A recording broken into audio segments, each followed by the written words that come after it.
Continuando o estudo do livro de Isaías, hoje vou meditar e estudar no capítulo 30, mas antes vou fazer uma oração. Senhor Deus Todo-Poderoso, que o Senhor hoje me dê sabedoria, que o Senhor me dê entendimento da sua palavra e repreendo toda interrupção na gravação desse vídeo. Pai, que o Senhor esteja me ajudando, Senhor, me auxiliando na explicação desse capítulo. É o que eu te peço no nome de Jesus. Amém. Então, esse capítulo 30, provavelmente foi uma profecia que Isaías teve, uma profecia que Isaías lançou para o povo de Jerusalém, porque foi no período do rei Zedequias. Zedequias era o rei de Judá, capital Jerusalém, e nessa época o rei da Síria estava vindo contra o rei Zedequias, estava vindo contra Jerusalém. Inclusive o rei da Síria já tinha tomado algumas cidades de Judá, algumas cidades próximas a Jerusalém, já tinha cercado Jerusalém. Então o que é que acontece? Muitas pessoas de Jerusalém estavam fugindo, indo buscar ajuda no Egito. Inclusive, Zedequias estava pensando em fazer aliança com o Egito. É por isso que talvez essa profecia foi nesta época. Aí começa dizendo assim: ai dos filhos rebeldes, diz o Senhor, que executam planos que não procedem de mim e fazem aliança sem a minha aprovação para acrescentarem pecado sobre pecado. Então eles estavam pensando em fazer aliança com o Egito, querendo buscar ajuda ao Egito, no Egito, em vez de buscarem ajuda a Deus, buscarem a ajuda de Deus contra essa invasão, eles estavam querendo buscar ajuda no Egito.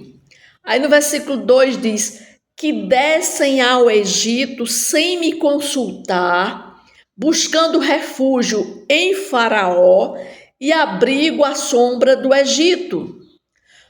No versículo 3 diz: mas o refúgio de Faraó se vos tornará em vergonha, e o abrigo na sombra do Egito em confusão. Ou seja, Deus estava mandando dizer para eles, que eles não fizessem aliança com o Egito, porque isso iria trazer consequências, que não ia dar em nada essa aliança. No versículo 4 diz: porque os príncipes de Judá já estão em Zoan. Zoan era uma cidade do Egito. Quer dizer, alguns líderes de Judá estavam fugindo, estavam indo para o Egito e já estavam na cidade de Zoan. E os seus embaixadores já chegaram a Ranes. Ranes também, outra cidade do Egito.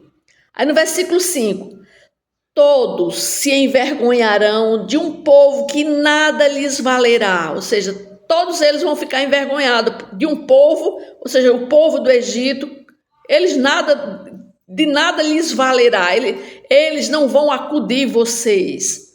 Não servirá nem de ajuda, nem de proveito, porém de vergonha e de opróbrio. Aí no versículo 6, sentença contra a besta do sul. Aqui, Deus chama o Egito de besta do sul. Inclusive no capítulo 27, quando nós meditamos e estudamos o capítulo 27, Deus se refere ao Egito como Leviatã, o monstro dos mares, porque o Egito para Deus é como um símbolo. Deus fala que o Egito tem como símbolo o Leviatã, um monstro marinho, uma representação de Satanás. Aí diz assim, através da terra da aflição e angústia, de onde vem a leoa, o leão, a víbora, a serpente volante, levam a lombos de jumentos as suas riquezas e sobre as corcovas de camelos os seus tesouros, a um povo que de nada lhes aproveitará. Ele está dizendo, olha, o Egito, esse povo, terra de aflição, terra de onde vem o leão, a leoa, a víbora, a serpente, que levam a lombos de jumentos as suas riquezas, e sobre as corcovas dos camelos, né? Ou seja, onde tinha camelo era no Egito. Os seus tesouros a um povo que nada lhes aproveitará. Versículo 7. Pois quantos ao Egito, vão e inútil é o seu auxílio, por isso lhe chamei gabarola, que nada faz. Ou seja, Deus está dizendo, olha, vocês estão querendo, inclusive o rei Zedequias estava pensando em fazer aliança com o Egito, achando que o Egito vinha para acudir eles. Aí Deus está dizendo, mandando a profecia, olha, eles nada lhes aproveitará, eles não vão acudir vocês, é perdido o que vocês estão pensando, o que vocês estão planejando em fazer aliança com o Egito. Não façam isso. A partir do versículo 8 diz assim, vai, pois, escreve isso numa tabuinha perante eles, escreve-o num livro, para que fique registrado para os dias vindouros, para sempre, perpetuamente. Deus está dizendo que eles escrevessem em um livro, um registro, numa tabuinha, em algum lugar, para que ficasse de registro, para que eles se lembrassem futuramente que eles não fizessem essa aliança, né? Que isso seria para os dias vindouros. No versículo 9, porque povo rebelde é este. Que povo rebelde? O povo de Jerusalém, o povo de Israel, o povo rebelde. Aí ele diz, povo rebelde é este, filhos mentirosos, filhos que não querem ouvir a lei do Senhor. Eles dizem aos videntes, não tenhais visões, e aos profetas, não profetizeis para nós o que é reto, dizei-nos coisas aprazíveis, profetizai-nos ilusões. Desviai-vos do caminho, apartai-vos da vereda, não nos falei mais do Santo de Israel. Olha só o que o povo de Jerusalém, o povo de Israel, estavam dizendo aos profetas, que eles não dessem coisas, não falassem mais estas coisas para eles, ao contrário, que eles dissessem para ele coisas aprazíveis. Eles só queriam ouvir coisas boas, mas essas profecias eles não queriam ouvir. Nada que viesse da parte de Deus eles queriam ouvir. Aí no versículo 12 diz assim, pelo que assim diz o Santo de Israel, visto que rejeitais esta palavra, confiais na opressão e na perversidade, e sobre isso vos estribais, portanto, esta maldade vos será como a brecha de um muro alto, que formando uma barriga, está prestes a cair, cuja queda vem de repente, num momento. Então Deus está dizendo, olha, o que vocês não querem ouvir, vocês não querem me dar ouvidos, então vocês vão sofrer as consequências. E isso vai ser como uma queda, cuja barriga está prestes a cair e cuja queda vem de repente, num momento. Aí no versículo 14 ele diz, o Senhor o quebrará como se quebra o vaso do oleiro, despedaçando sem nada lhe poupar. Alguns teólogos também acreditam que também essa profecia ela foi feita também quando a Babilônia também invadiu Jerusalém, destronou o rei Jeoaquim e colocou no seu lugar o rei Zedequias. Talvez essa profecia também tinha sido para essa época também, quando da invasão da Babilônia, porque Zedequias também queria fazer acordo também com o Egito. Então essa profecia poderia ser também que fosse quando a Babilônia invadiu Jerusalém. Por quê? Porque ele diz aqui que o Senhor o quebrará como se quebra o vaso do oleiro, despedaçando sem nada lhe poupar. Aqui já está falando sobre realmente a invasão que os babilônios fizeram entraram em Jerusalém. Então diz assim: não se achará entre os seus cacos um que sirva para tomar fogo da lareira ou tirar água da poça, porque assim diz o Senhor Deus, o Santo de Israel: em vos converterdes e em sossegardes está a vossa salvação, na tranquilidade, na confiança, a vossa força, mas não o quisestes.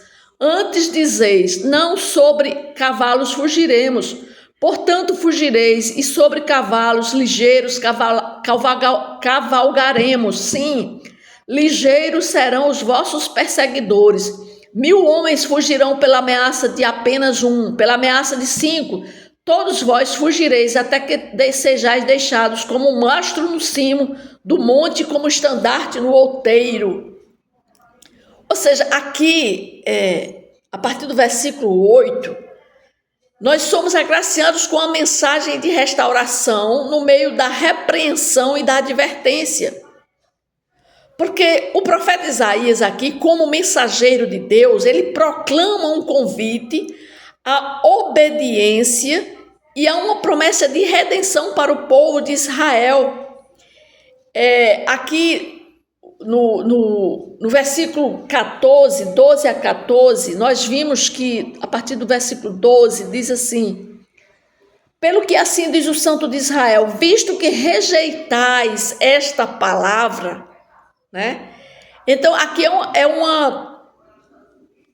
rejeitais esta palavra, confiais na opressão e na perversidade, sobre isso vos estribais, portanto, esta maldade vos será como a brecha de um muro alto que, formando uma barriga, está prestes a cair, cuja queda vem de repente no momento.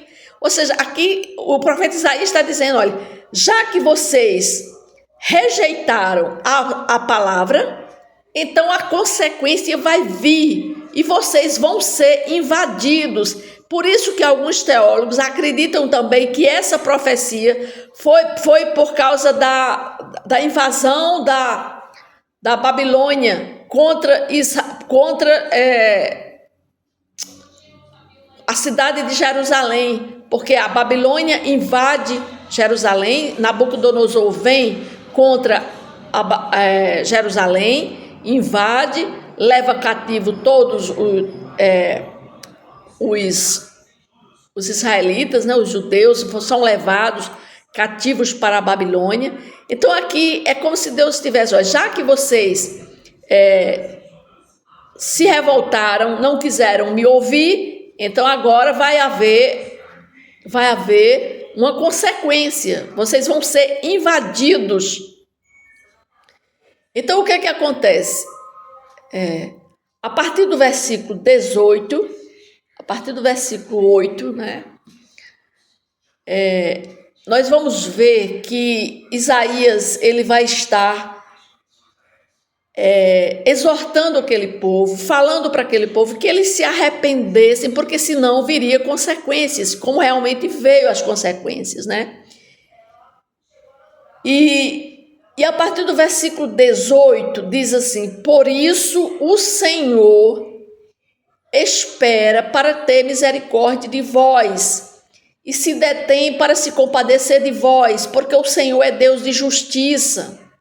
Bem-aventurado todos os que nele esperam, porque o povo habitará em Sião, em Jerusalém. Tu não chorarás mais, certamente se compadecerá de ti a voz do teu clamor.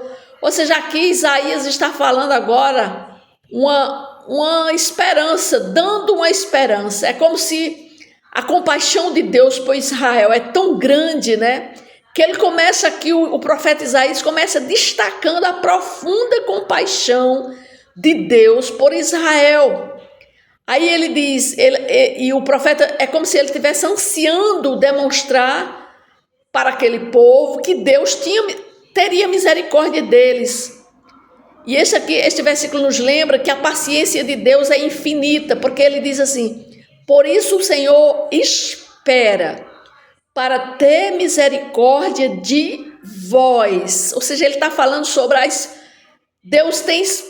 Deus tem paciência, Deus espera que as pessoas venham a ter arrependimento, que as pessoas venham a a se arrepender, e a paciência de Deus, ela é infinita, que Ele sempre está disposto a perdoar e restaurar aqueles que se voltam para Ele. É como se Ele estivesse dizendo, para se compadecer de vós, porque o Senhor é Deus de justiça. Bem-aventurados todos os que nele esperam.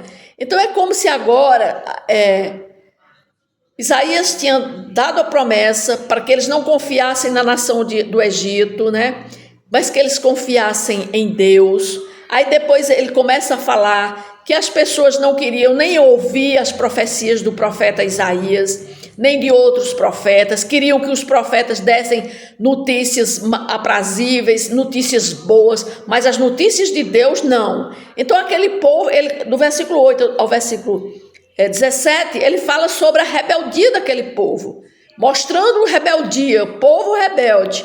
Mas aí Deus diz, se vocês não querem me ouvir, versículo 12, pelo que assim diz o Santo de Israel, visto que rejeitais esta palavra, então ele diz, então ele vai mandar, vai vir, o Senhor o quebrará como se quebra um vaso do oleiro, ou seja, vão quebrar vocês. Deus vai mandar invasão para esse povo. Aí a partir do versículo 18, o profeta agora começa a dizer, mas se vocês se arrependerem, ele é paciente, Deus é paciente, ele espera por vocês. Aí diz assim, bem-aventurado todos os que nele esperam. Ou seja, aqui era uma promessa de bênçãos futuras.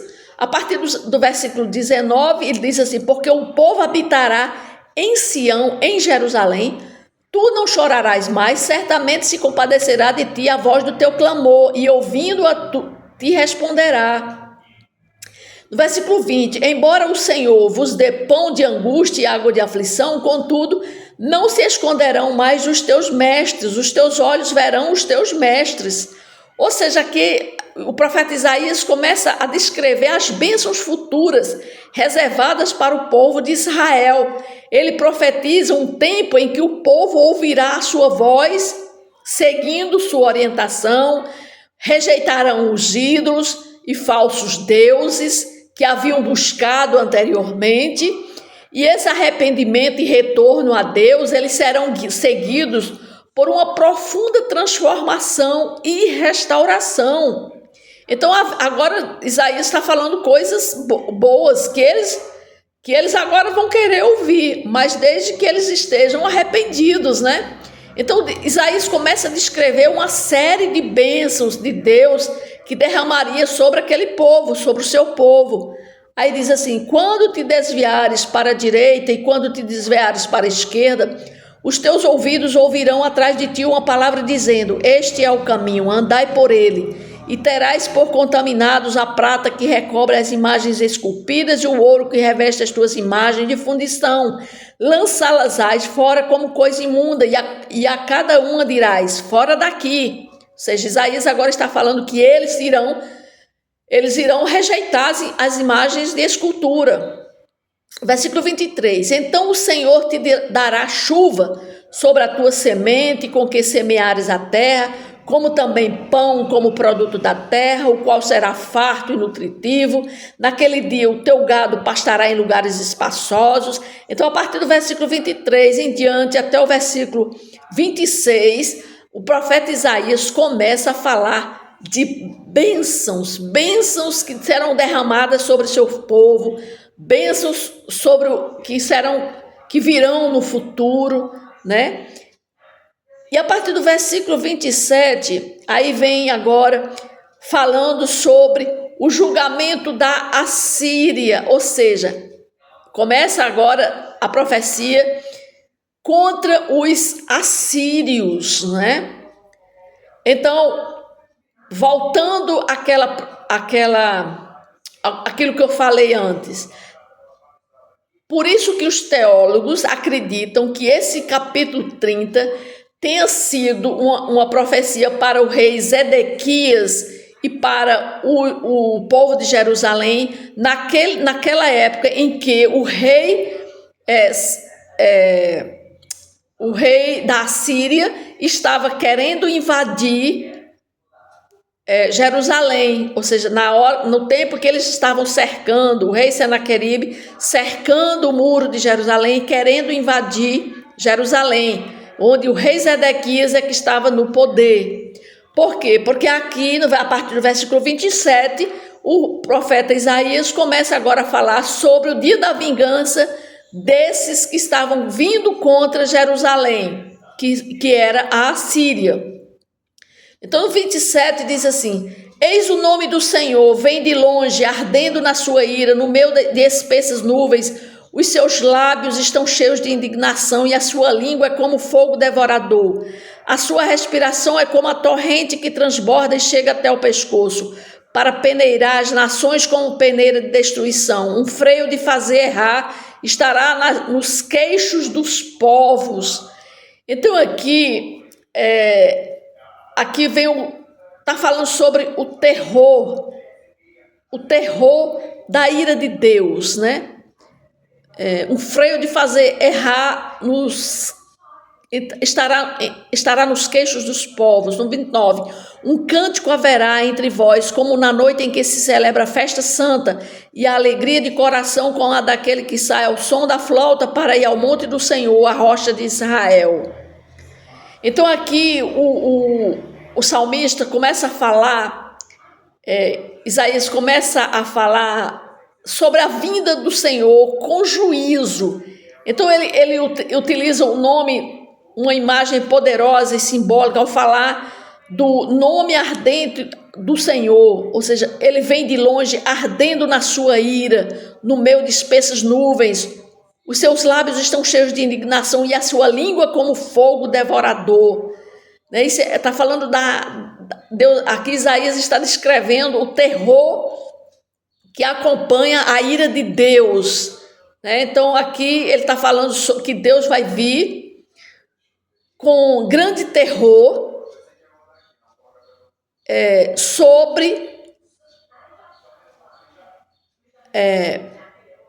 ele diz que um freio de fazer errar estará nos queixos dos povos. Um cântico haverá entre vós, como na noite em que se celebra a festa santa, e a alegria de coração como a daquele que sai ao som da flauta para ir ao monte do Senhor, a rocha de Israel. A partir do versículo 30, o Senhor fará ouvir a sua voz majestosa e fará ver o golpe do seu braço, que desce com indignação de ira, no meio de chamas devoradoras, de chuvas torrenciais, de tempestades, de pedra de saraiva, porque com a voz do Senhor será apavorada a Assíria, quando ele a fere com a vara. Cada pancada castigadora com a vara que o Senhor lhe der será o som de tamboris e harpas, e combaterá vibrando golpes contra eles, porque há muito está preparada a fogueira, preparada para o rei. A pira é profunda e larga, com fogo e lenha em abundância, o assopro do Senhor, como torrente de enxofre, a acenderá. Então aqui o salmista, né, ele fala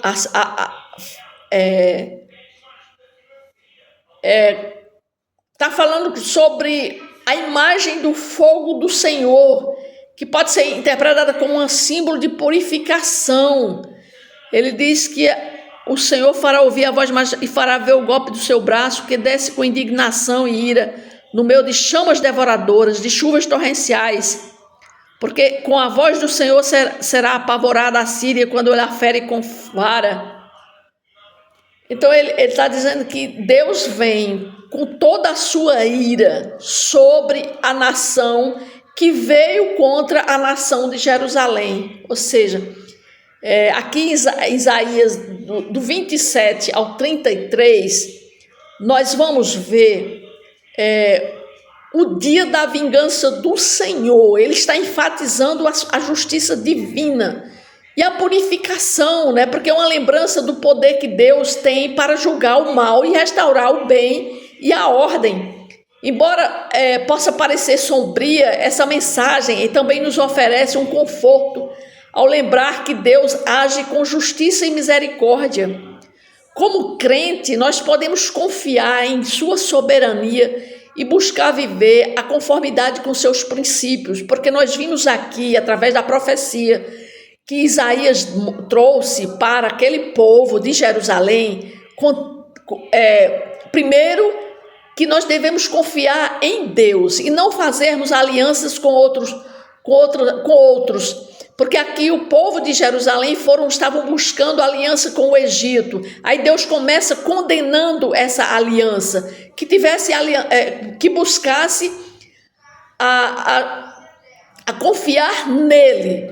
E ele começa a dizer ainda, né, falando das promessas que ele seria capaz de trazer para aquele povo que confia nele. Então, a partir do versículo 18, nós vimos todas as bênçãos que poderiam serem trazidas por ele para aquelas pessoas que confiassem nele. Ou seja, se o povo de Israel, se o povo de Jerusalém se convertessem dos seus pecados, se não fizessem alianças com outros povos, mas se convertessem, quisessem ouvir o que Deus estava falando, então Deus traria bênçãos sobre eles.